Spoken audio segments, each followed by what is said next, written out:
Welcome everyone to this exclusive virtual tour of the Venturella Studio for you, the donors of the current window restoration, the 1895 Tiffany St. Paul Preaching at Athens. I'm Linda Miller. I'm president of Friends of Historic Second Church, and we are so pleased you could join us this morning or afternoon for those of you on the East Coast. A little refresher about the window that we're going to be talking about today. This window, the 1895 Tiffany Glass and Decorating Company St. Paul Preaching at Athens window, was originally installed at First Presbyterian Church here in Chicago. It came to Second Presbyterian in 1927 after the First Presbyterian Church had moved further south to a new location in the Woodlawn neighborhood. The window is in particular need of conservation.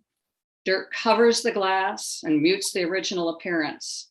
There's much cracked glass, and the painted faces in particular on the dozens of figures in the window have flaked or been obscured by dirt. You may also remember that the window has a border, which was added in 1927, made by Giannini and Hilgard, to enable the window to fit the Second Presbyterian's larger window openings. We'll be talking about all of that. Today we're in for a real treat. It's a virtual tour of the New York Venturella Studio by the two men performing the magic of restoring this painting in glass, Tom Venturella and Jim Murphy.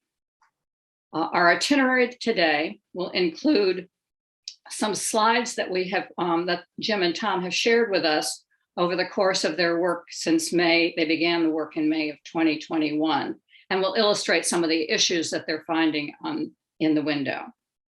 We will also do a virtual walking tour of the studio with Jim and Tom leading us through the studio and showing the work that they're currently doing and one of the panels that has been completed.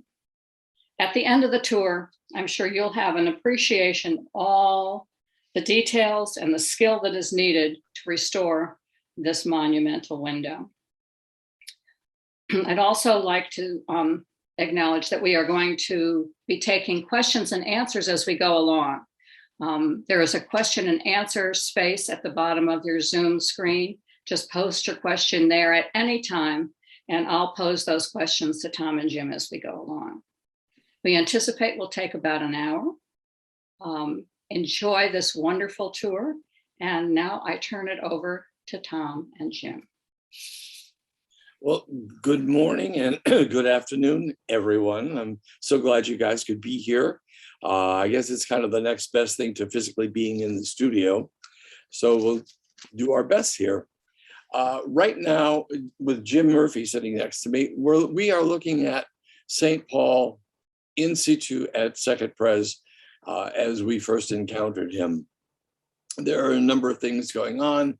As Linda was describing, the added Giannini and Hilgard border in 1927, in its current state right now, for my aesthetic, it's fighting the window. It's so prominent that it's making the window, which is dirty to begin with, look even darker. So there's a number of issues going on here. As what we would be doing right off the bat is we go to the church and then we would dismount the window. And there is into, how many sections we've got? About 15. About 15 sections. That would be including the Giannini and Hilgard sections as well. They were all created by us and driven by Jim back to New York. And then we started, as Linda was saying, as she mentioned, we started in May to do the actual restoration. So the pieces came out. What we had to do, first of all, was to build a plan and number each one of these sections so that we know exactly where they go. So templates can be made, especially of these border pieces, which contain the curve, because those will then go to the frame maker, who will then be building that frame to accommodate the templates that we provide. Yes. The Tiffany sections are D, G, J, M, P, and S. S down there at the very bottom. We've done A, B, C, and E of the Giannini and Hilgard because I wanted to get those border panels, the curves established first. So we have those templates ready. And then we went to section D, which contains the Parthenon. And it's really amazing because there are lead lines in that top section of section D that are holding together original glass that was just broken. It was all broken into 3 or 4 various pieces. And in situ, I couldn't tell if that was original glass or if it was replacement glass because there was just so much dirt and so many lead joints going on in it. It was difficult to actually see what was happening. But anyway, so yes, and it turns out that once we got it into the studio on the bench and we're pulling it apart, it became quite obvious to us that the very peak of that panel were both replacement pieces. There are 2 pieces of glass there, the front and the back plate, and they were completely replaced. They did not relate to the original piece of glass, which was just below it. So you see in this particular slide, these 2 here at the top are our replacement pieces that now match much better what is going on with the original Tiffany's right below it. Now, that piece right below it, which are the original Tiffany's, that is the glass that had those leads in it. Fortunately, none of the glass had been grossed. There was no missing glass. We cleaned up the edges, cleaned the glass, and then I was able to glue it all back together again. So that's right where it should be.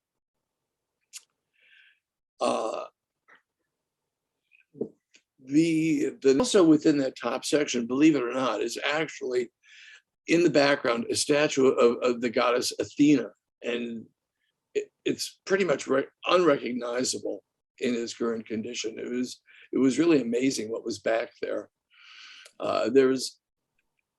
There are basically 2 layers of glass through the sky in the top, but once we get down into the Parthenon and further on below, we're getting into 4 layers of glass. And when you've got 4 layers of glass, you've got 4 times the opportunity of containing that much more dirt in it. It just piles up and piles up and piles up. And you can see right here as Jim is removing the layers of dirt in it. Everyone, taking off the plate, and I just wanted to show you the amount of dirt. I pre-cleaned half of it just to show the contrast, but I wanted to show you the amount of dirt that is compiled beneath the head. It is thick,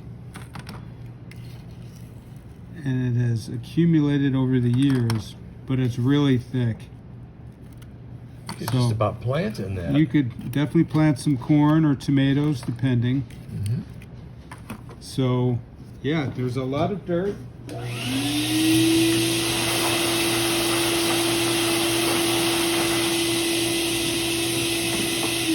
And you can see below this head, there's even more dirt accumulation. And at least another 2 layers of glass below this clear plate. But we'll see in the exploration, and we'll keep you posted, and we'll tune you in to when we're cleaning out the rest of this dirt. Have a great day. Thanks.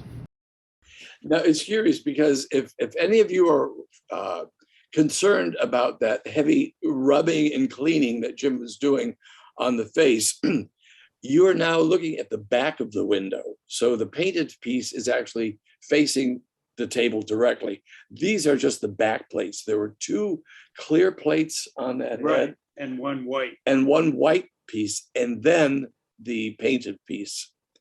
And all of this dirt was piling up between those sections. It was literally turning into a science project back in there. It was just, it's an amazing amount of dirt that was pulled out of there. And affecting the enamel paint on the back of each of the heads. Yes, because on the back of the painted heads, the Tiffany Studios was also, they would paint the blush to add a little bit of color and life to the cheeks and to the lips and to the eyes and the shadowing on the faces. So they were not just these flat kind of photographic impressions. When we started these, the first thing that happens is that rubbings are taken, and then we lay the panel face down where the leads are opened up in the back and all the glass is extricated from it. So that's why the panel was down on its face as all the glass was being pulled out and cleaned from it. Right, now here is after we've pulled out the glass from the original leading, cleaned it, cleaned all the layers, labeled it, and now reassembling the window with the lead work. Yeah, it's on the bench and ready to be pulled back. Heather, this one right here, this is a perfect example of the amount of dirt and the clear back plates that are on the painted heads. I don't quite understand why he had chosen so many clear back plates, because they don't add anything as far as color. They don't tint the glass in any way. They don't add any dimension to the painted head, but it was there nonetheless. And you could see as the surface is being cleaned, you're now looking at dirt that's between the second layer and the third layer, or the first and the second. And then if you go back one more, if you would. This is an example here of the amazing work that was done by Tiffany Studios. This is one long skinny piece. The one on the left in that amber color is a piece of drapery glass in one of the figures. And that is backed by this blue piece, which is on the right. Drapery glass is very thick and very thin in the same sheet. It just, if you could picture a piece of drapery, just fold it over, it's not even all the way through. Right. And to cut a piece of glass this accurately is alarming. And it's incredible. This one did break, but again, we were able to glue it and put it back again. And not only did they have that piece cut, then they cut the blue piece behind it, which also broke. The workmanship in these windows is what's always impressed me and always amazed me. This studio did not cut corners in any way at all. So what do we have maybe before that? Yeah, this is a great photograph here. This shows the amount of soot and carbon that was underneath these plates as Jim is taking them off and exposing the layers underneath. On the left of the screen is all of that literally black dirt. And on the right is that same section cleaned. So you get an idea of just what was going on in that panel, or what you couldn't see anymore within that panel. Right, and on the right, you can see it was all done with copper foil in sections. So those are certain sections we wouldn't take apart. Right. Maintain the original copper foil, but on the left where the big piece of green glass is, that's all lead work. So that was taken out and replaced with new 10T leads that I can show you on our bench. Right.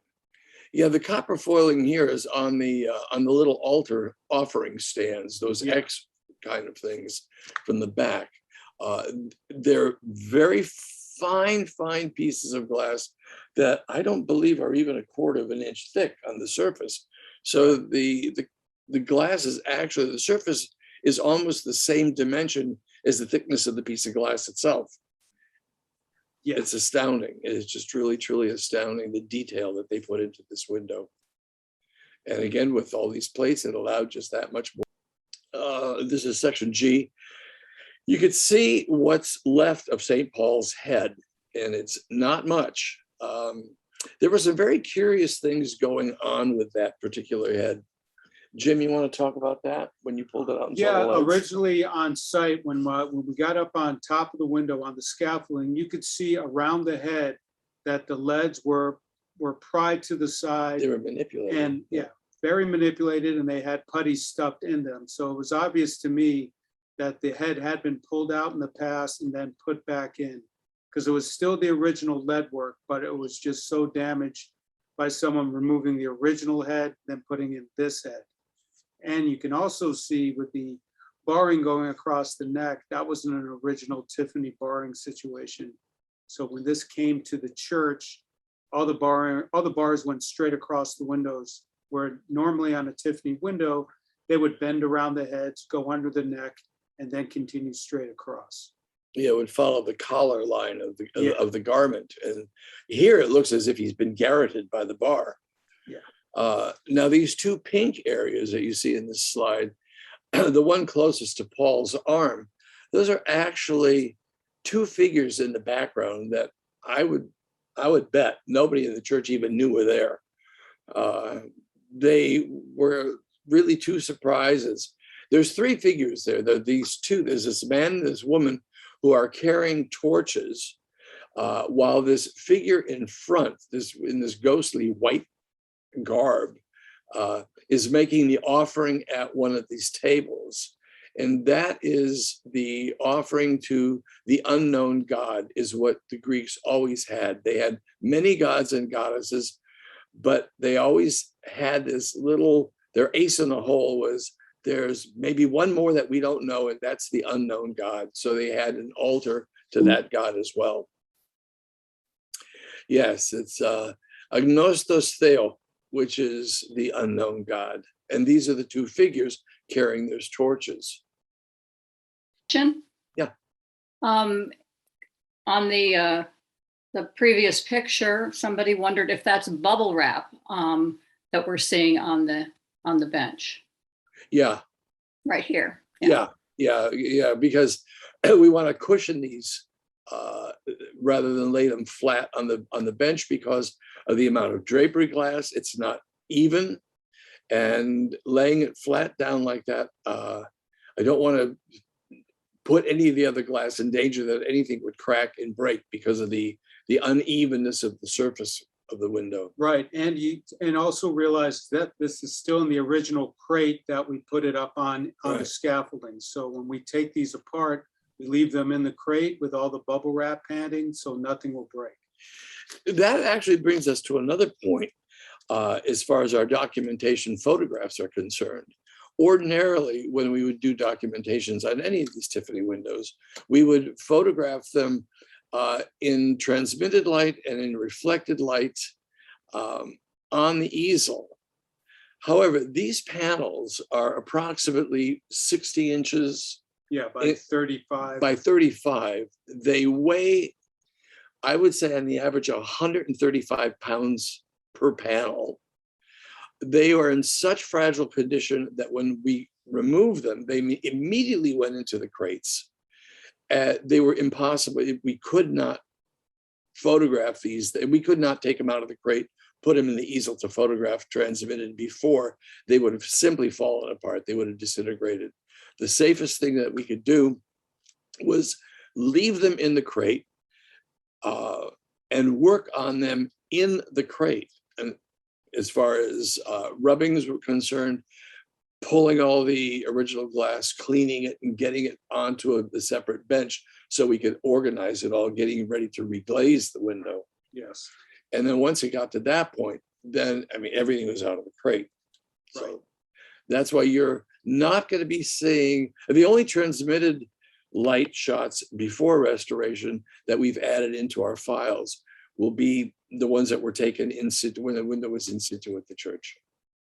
So, but once you take them out of the crate and put them on the bench, then the bubble wrap is gone.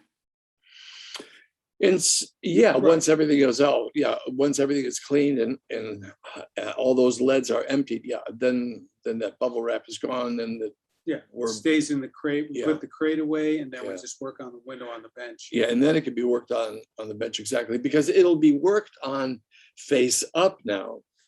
The removal is all face down, the rebuilding is face up.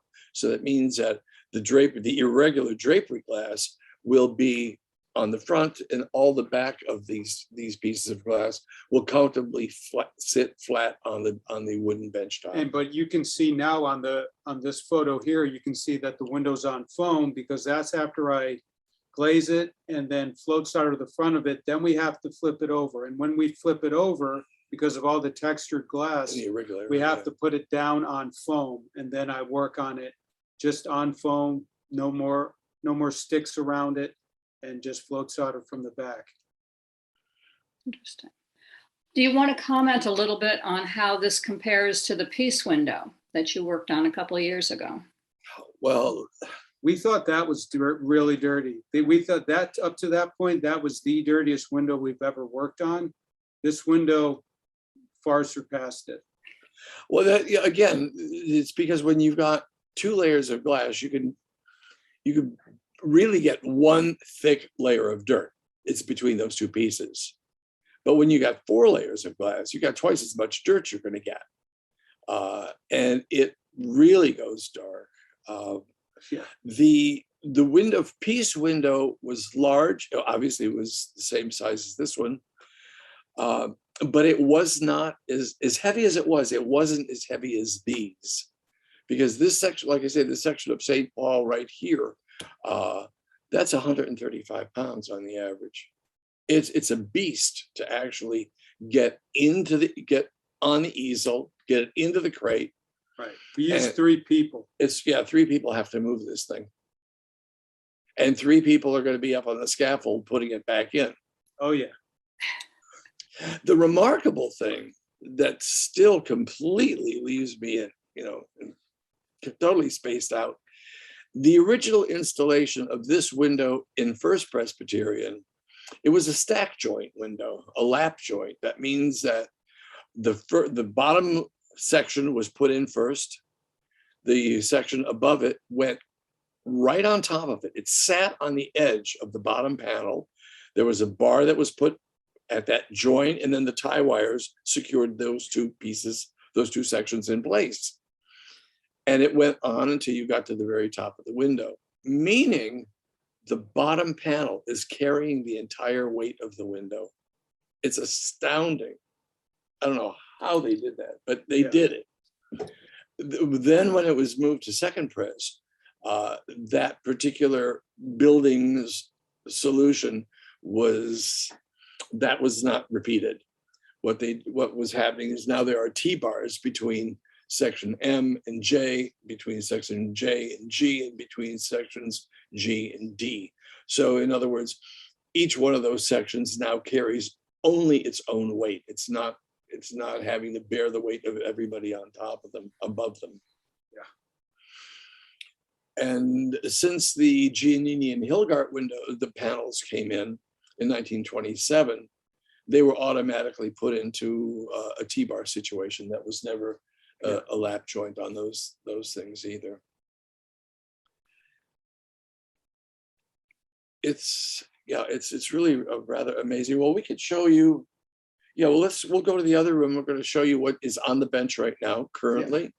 What is on the bench is section J, as you see here, which has got one of the women in here. That's got the head of one of, I think that's Theophilus down at the bottom, supposedly.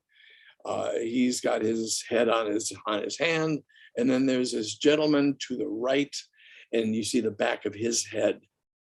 There are some odd things in this particular panel as far as heads and hands are concerned. I'm not quite sure who's doing what in there. And I thought, well, as soon as we get this thing cleaned, then we'll be able to tell who's doing what. Well, it's not that easy. That, Jim, right there, that section you got of that purple drapery, it looks like a giant beehive. I have no idea what that is. And he's got a hand there's a hand right there holding something. But I can't make out what he's holding. Hopefully when the thing is finally vertical in place, we'll be able to get a better read on that. But we'll go in there and I'll explain there what Jim is up to.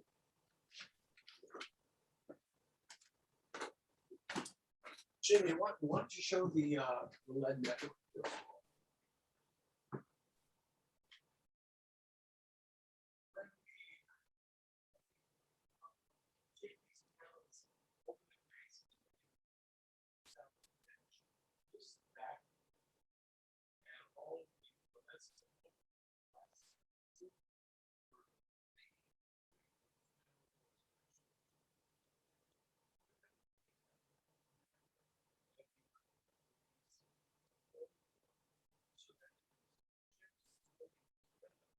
I don't believe we're hearing you if you're talking.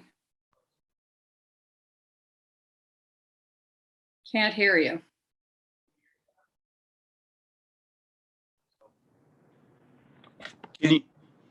Can you hear? There, now we can hear you.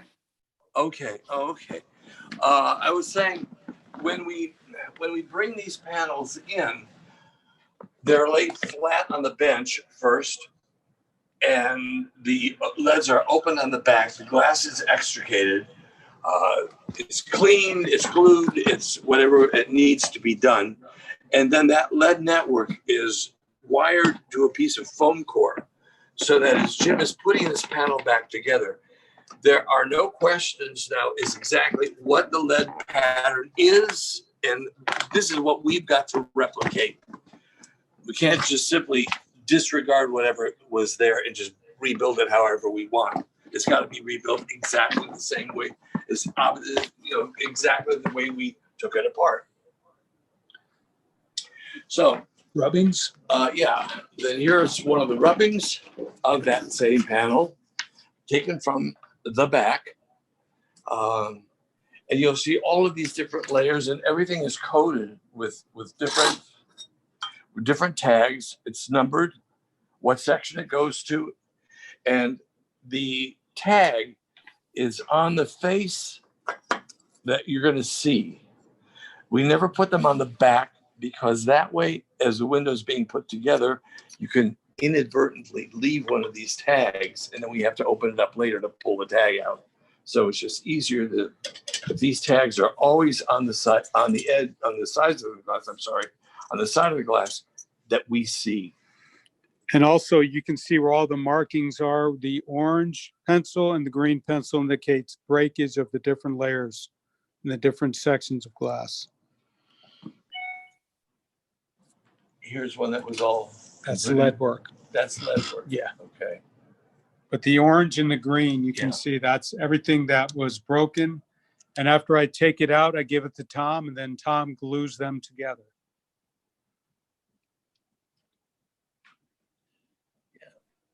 Okay, so now we'll go to the. Yeah, and then over here, this is that same panel.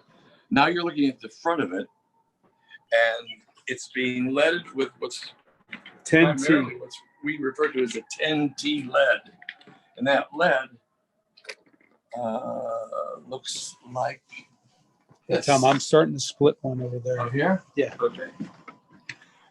This lead is the back face, which is a 1/4 inch profile, and the heart, which is the vertical.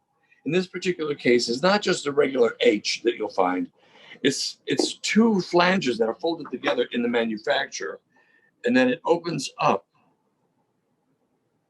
like this, so that we can accommodate the glass that's going to be going on either side. This one to this one, where you have a higher level of glass here, it's got to drop down to this, so this hand can fit in here. Tom, why don't you fold that down and show them? All right.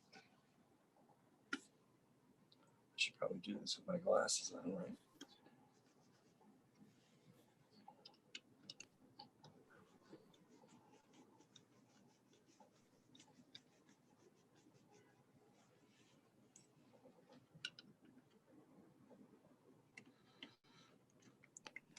These will get put down.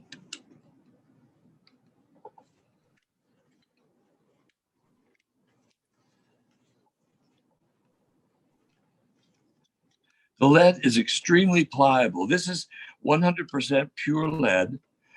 Actually, it's 99.6, I believe, because I've had lead analysis done of the original Tiffany glass that we pulled out of this window. And I said, that's what we need to work with. Make us that same glass. We've had a special dye made, so this lead can be reproduced. Now from here, you've got this very wide band of lead, but we'll go back with a mat knife and trim this down so that this is 1/8 and that's 1/8. So when they're soldered together, it gives us a full profile of a 1/4 inch. And that's how Tiffany windows were built. Like right here, here's original lead work. Yeah. And that's where we left that in because structurally it's fine, aesthetically it's historic. And when we can do that, we leave the original lead work in. But this is 99.99% re-leaded, this whole panel. Yeah, here's more sections that were retained. They're stable, they're solid, there's nothing wrong with them. So if they've lasted this long, we let them last a little bit longer. All right. Okay, do we want to go to the Yeah. big guy? I guess we can go. Can to I the big interrupt you for a moment? How many layers of glass Sure. have you got on this section that we're seeing right now? Well, what's down right here, there's 3 layers. So they vary. There's 2 layers, 3 layers here, but on the shelf, there's a whole other section of layers that I then have to put on the back. Okay. Yeah, So that'll accumulate to 4 to 5 layers in some sections. And are there any that are single layers? No. That would be a no. So sometimes 2, sometimes 3, sometimes 4 and 5? Yeah. Now I have to say, the autumn landscape up at the Metropolitan Museum, when I worked on that many years ago, the waterfall in the front of that has, I believe, 8 layers of glass in it, just to get the effect that he wants. It's astounding. He never let anything like that get in the way. No. And again, the shapes cutting out of this drapery glass is just crazy. This broke, obviously, and rather than gluing this particular piece, knowing it's going to break again, we foiled it together because then it kind of becomes a little bit of an expansion joint. So if it feels like there's pressure, it won't break again. We can move over here to the other section, which is section G. Okay. What Paul looks like with his new head.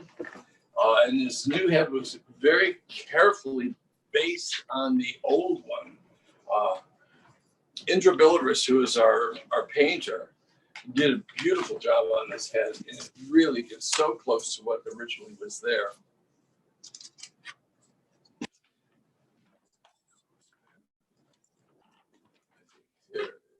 That was Paul. It is amazing. The question again about what was original and why was this head pulled out to begin with? What was done to it? This white piece of glass on which it was painted is different than the other heads, the glass that the other heads are painted on. So that's very curious. The paint on this older head deteriorated much more rapidly and much more extensively than any of the other heads or hands, any of the other painted glass. For all intents and purposes, the major part of this head is gone. But carefully, you can really see where the eyes, the nose, and the mouth were.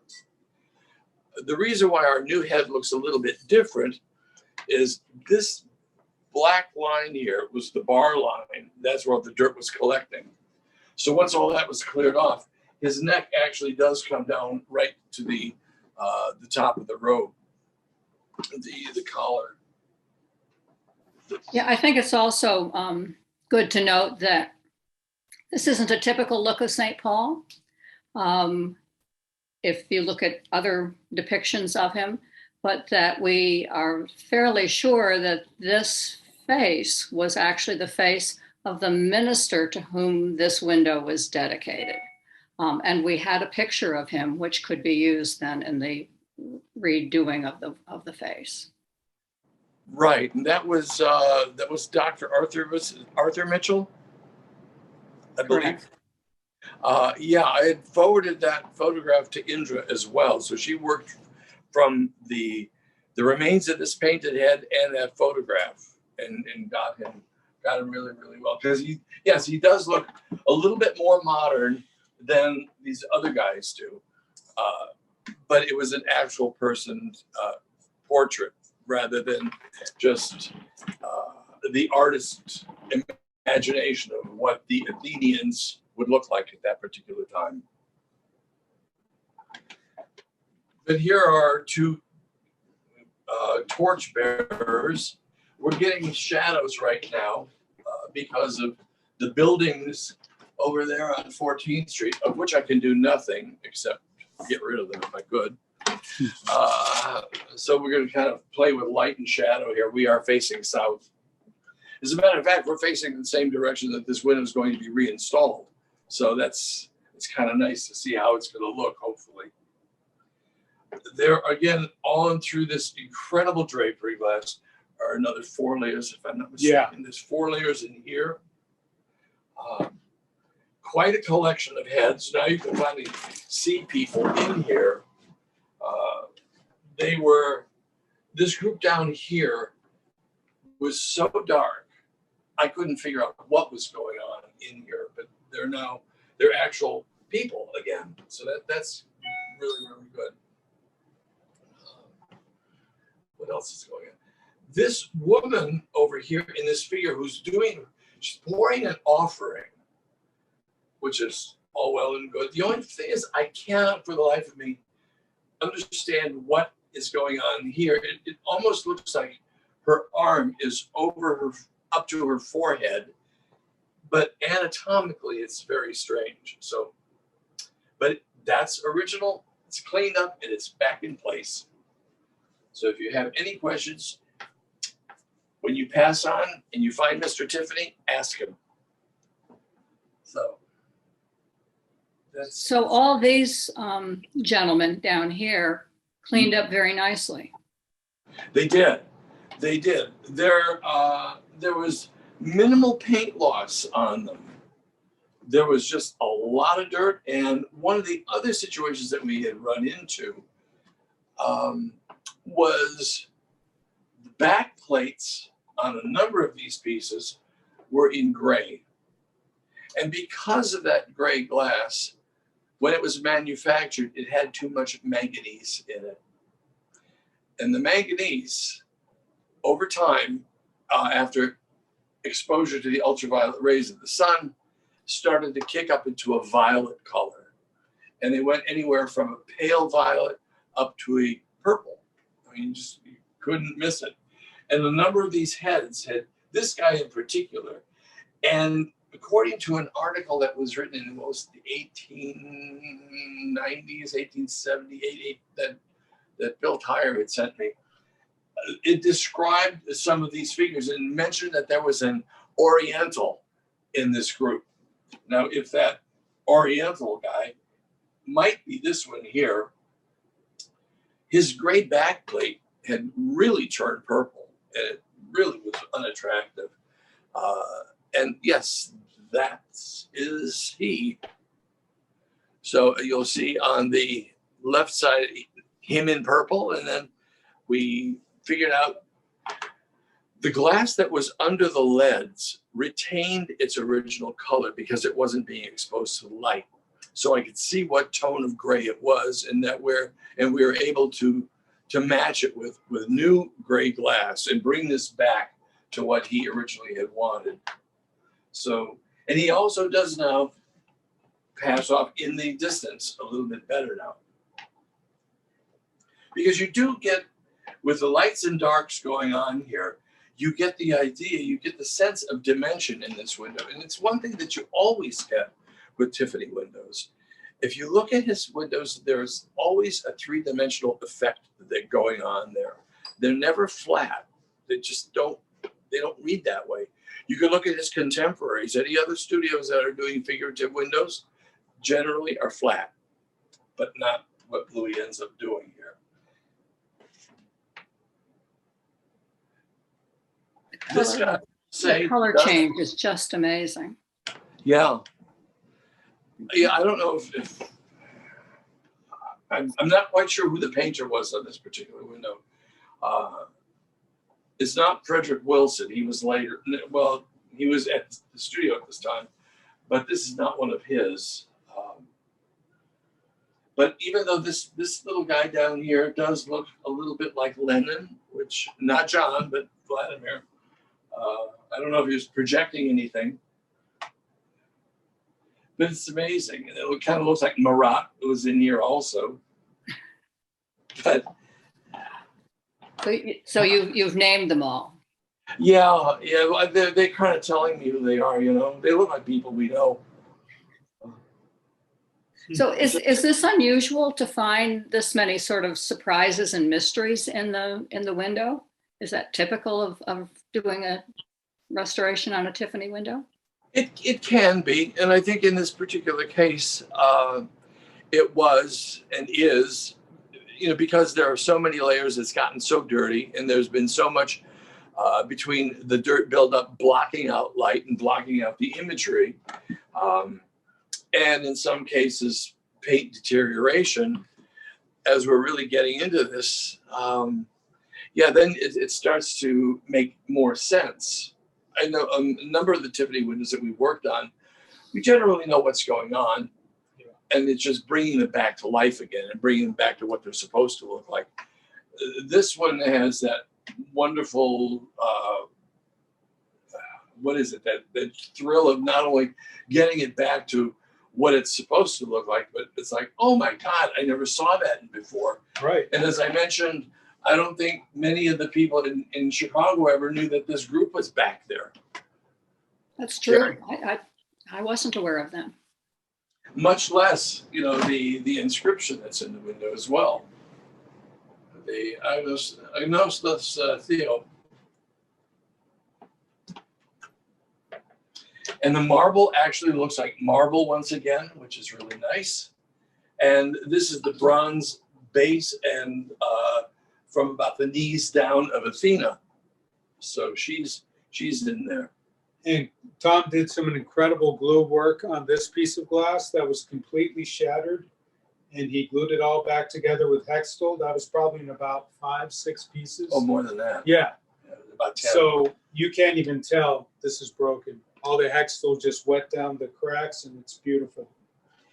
It's an amazing piece of glass because in surface light, it's almost a dark purple. It's very strange. But then in transmitted light, it's extremely translucent, and it allows all the colors that are in the 3 pieces of glass behind it to show through really nicely. So what this purple drapery glass does is it adds all the drapery effects to that sleeve. What are you anticipating happening next? You're going on to the panel below this. You're working on that now, and then you're going to the one that's restored or was restored at one point. Right. What are you anticipating coming up? Well, we're keeping our fingers crossed because I don't know what was done to that panel below. As we're going through this one and realizing all the glass that's in it, and it's so heavy, I'm hoping and praying that all of that original glass is still in that bottom panel as it should be. I hope that the glass has not been grossed down or altered in any way to fit into any contemporary leads that they may have used. So when that section was taken apart and re-leaded back in the 90s, there was no documentation of what the original leading looked like. They didn't do lead networks as we do. Right. So they just re-leaded it however they felt, apparently. But why I wanted to do that one last is we know what we're using through this section. The section below on the bench continues this. So the panel below it will have to be, we got our indications of what leads go down in that section, the new one now. Because they all have to relate. Okay, we have another question coming in from Meg Murphy. She wonders if there's anything in what you're doing in reassembling it that will prevent some of the dirt from accumulating again.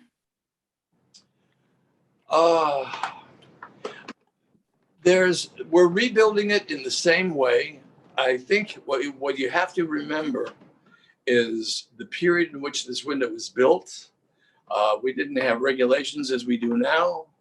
The steel mills are not belching out iron ore and such fumes as they did before. The amount of dirt that was in this window just didn't happen overnight. It was accumulated years and years and years took for that to happen. We're reletting this in a way that hopefully eventually it's going to get dirty and eventually it's going to break down again. But we're anticipating this to last for as many years now from here on in as it took from the beginning to getting us to do this now.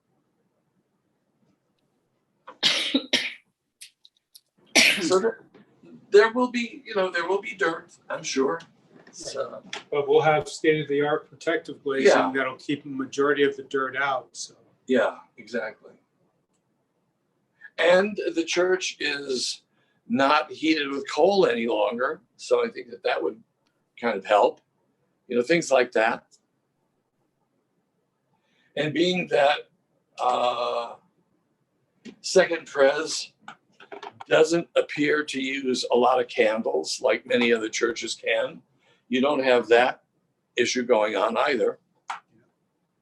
So I think it's pretty safe to say that we're going to be looking at this window as they did again in 1895. Yeah. And it'll last that way for a few generations yet, I'm sure. Yeah. Couple other questions have come in. We haven't talked much about the border, the Giannini and Hilgard border. What have you said you'd done a couple of those panels. What are you finding there? Are they cleaning up well? What has to be done with those? Those panels cleaned up very well because, first of all, they're single layer. There were no plated areas in there where dirt could build up. So they cleaned up very, very, very well. And even though the background glass in those Giannini and Hilgard windows is a blue, bronzy mix, blue amber mix, and in studio light it looks dark, but when you put it in natural light, as you can see in the in situ photograph, it almost looks like it's a white background on those grapevines that are in that area. What I would like to do is tone that down and not alter it, except put a back plate of a darker gray to calm them down so they don't fight this window as much as they have been fighting. It's So we'll the see. border is too strong for this window, but it's historical, so I'm not going to change that to something completely different.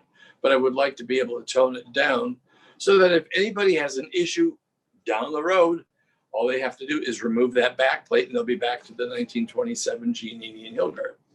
I don't know why they'd want to do that, but that could be done. Okay, a couple other questions, comments here. Nate Lilatius has posted in the chat room an actual picture, the photo of Arthur Mitchell, if anybody wants to look at it. Oh, good. Arthur Mitchell being the model for St. Paul. And Heather Happeracker had a question. With the piece window, did you also have to leave it in the crate before you took it out? Was it as fragile as St. Paul? Yes. Yeah. Yeah, that was quite fragile. Because they were large panels, especially the top section. Yeah, and they were very heavy in the middle of the panels because they were all copper foiled. With So the medallions. the medallions were heavy. So it was really awkward when they had to stand alone. And yeah, we just decided we didn't want to break any more glass. So just Yeah, the reflected shots in the beginning. yeah, and the lead was way too fragile. Yeah. The lead was way too fragile. As we were removing sections of the piece window, I distinctly remember that even though we've taped them all across the fronts to Yeah. hold them together, there was one section that just simply pulled away. Yep. And it was kind of packed separately, but it was not strong enough. It would never be able to stand up by itself in our easel. No. And it's not worth the risk. So Well, we appreciate your care with it, for sure. yeah, we want to be able to give back to you guys the clean and restored version of what we got from you people. You know, we don't want to add to the agita here. So we are closing in on our hour. If there are any other questions, please post them in the Q&A. Should we want to stay with this? I'll sort of go back. Yeah. I'm going to go back to the computer. I'll let Jim continue here if you have any questions here. It's true. I mean, this transformation is astounding. It's truly remarkable. The colors are. Yeah. The level of dirt I've been pulling out of these windows, I just can't believe it. Everything I clean, it's just brand new. I can't believe the color. Yeah, that sleeve is Yeah. amazing. So have you started a garden in the studio? Yeah. Yeah. Overgrowing I orchids. got some plum tomatoes, Oh, got great. some sweet corn. We'll let you know at harvest time. Someone asked, do you have an estimate of the number of hours that it takes for a restoration like this? Do you clock your hours? Well, I would say we give it 12 to 14 months. So that would be 5 days a week, solid work. I'd say 50-hour weeks. Jim comes in at 8 and doesn't leave before 6. Right. So And I'll stay later and I'll work weekends to make sure everything's ready for installation. I have no problem with that. Well, Yeah. we appreciate that. And the best thing about working here, ever since I met Tom, the first thing out of his mouth was, I want you to take your time and do it right. So that gives me the freedom to take my time, focus on the glass, focus on the work, and it's a great working environment. Well, the results are just amazing. Someone has asked, do you work on just one window at a time? Well, the sections, when we take them apart, when I take them apart and clean the glass, I give the broken glass to Tom. He glues it, so there's a 2-week window there where I cannot handle that glass. So that's where I would then go to the side Giannini panels and we'd lead those. So there's always something to do. Cleaning, leading, the smaller panels. So yeah. And there's a lot of gluing to do. Tom does a lot of gluing. And also, getting glass sometimes and getting lead work. I have to go get lead in Indiana and go to Kokomo, go to Cincinnati. So yeah, there's a lot to do with these windows. Now, also to be even a little more clear to that, if I'm interpreting the question correctly, we would work on this particular window and all of its panels and not have another big project going on at the same time. Because that way we can concentrate solely on St. Paul and get him finished. I don't want to be distracted by having to all of a sudden shift gears and go into a restoration if we don't have to. Try to schedule things like that. Well, we appreciate the care and skill with which you attend to this fabulous window. I don't think any of us could really quite imagine what it was going to look like. It's stunning. We've just about come to the end of our time. I did want to add one final piece to everyone here, and that is that the window is expected to come back in the spring. As Jim just mentioned, they asked for 12 to 14 months. So that would put us sometime between March and May. I don't think you have an exact time yet, do you, Tom or Jim? Not yet. No. No, We don't expect you to. yeah. But we will be letting you all know when the reinstallation is taking place, and we will invite you to come stop by the church and see it as it's going back in. It's always a thrilling moment. And then we will be having a celebration once it's all reinstalled, and you will be hearing from us about that. It would be We lovely. can't thank you enough, people who donated to make this possible. This is a major undertaking. People frequently ask me, why does it cost so much to do a window like this? And I think today's visit with Tom and Jim gives you a sense of why this is such a detailed, intricate, painstaking process, but so worth the effort that goes into it and the beauty that is being restored. So thank you all for attending today. We look forward to seeing you when the window is reinstalled. And we look forward to hearing more from you, Tom and Jim, as you uncover the next panels and see what else you find, what other mysteries are uncovered. Thank you, everyone. Thank you, Linda. Thank you. Thank you, Heather. Thank you, everybody. Thank you, Heather. Bye, everybody. Bye.